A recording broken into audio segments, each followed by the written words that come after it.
Chapter 5. Going Forward. The albino had been laying low ever since the last battle 2 years ago. They were being steadily growing their military might this entire time. They believe in Leia Kari's vision for a new universe. Maximilian Albino 21, the head of his clan, and his cousin Virgil, the Viper, Albino 21, led the Kichu in secret right under the nose of Angelica.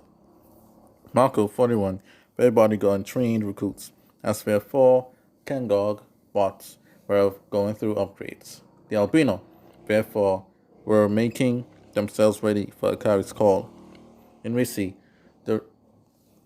its leader, Shane, had finally recovered from the many injuries he had gotten in the last war. In the wake of those injuries, Shane brought the young Androsican and Bilderon groups together.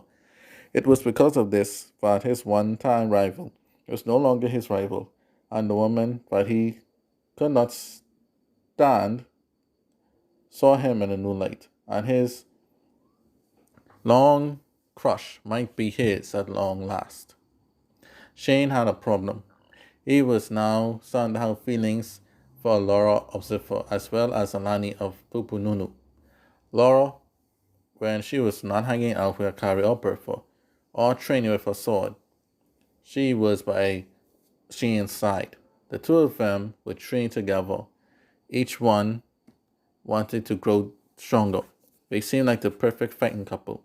As for Shane and Alani, they grew up together and had lots of history.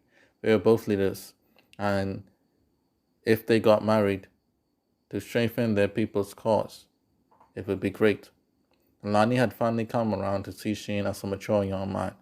Alani would hang out with him every chance she got when she was not on official government business. Trey, 20, Shane's right hand, made sure that the two women never met Shane in the summertime, as that in itself would start a conflict. He put up a schedule for each woman to let her think that Shane was busy running Risi, but in reality he was with one of them. Risi is set up in that it could run itself, so Shane had lots of free time on his hands. Only when it came to wars, Shane took leadership role.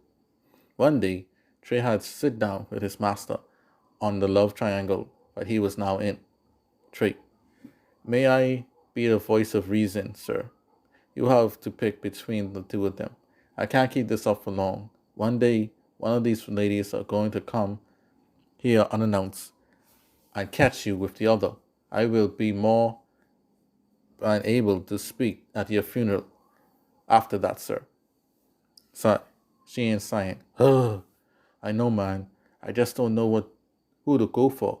My heart was always with Anani, but Laura has come along and wooed me too. Man, this is hard. Trey, I just hope that this won't come back to haunt you in a big way in the future. Shane, how so? If I had to pick a side on where Risi's loyalties lie based on my feelings for Anani and Laura, Trey, exactly. Shane, in great despair. I pray to God that will never be the case. Meanwhile, at Planet Urkel, Hikari had gotten word from Ida, who was 35, that Ayumi, her mother, was getting worse. All of Asuke's, who was 41, magic, healing meds could only delay the inevitable. Hikari went to speak to her mother's closest friend, Estelle, 51, before she went to her mom's side. Estelle, my dear, you must ready yourself to take charge of Bilderone soon. As you know, Taro is only sitting in for your mother until she improves, but Akari, I want to see my mother live.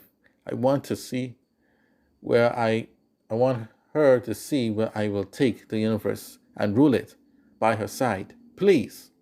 I don't. We even tried meds from Adonia and still nothing. Saying sadly, I'm sorry, baby girl. That's okay. Estelle, if it makes you feel better, we will all go with you to see her. Akari, wiping away tears. Yes, I would like that. As they all went inside Ayumi's room together, Ayumi looked frail and very skinny. Her demeanor made her almost lifeless. Akari, Mom, Mother, I can't. She then storms out the room in tears. Asuke, I'm sorry for this. Ida, it's not your fault, Asu.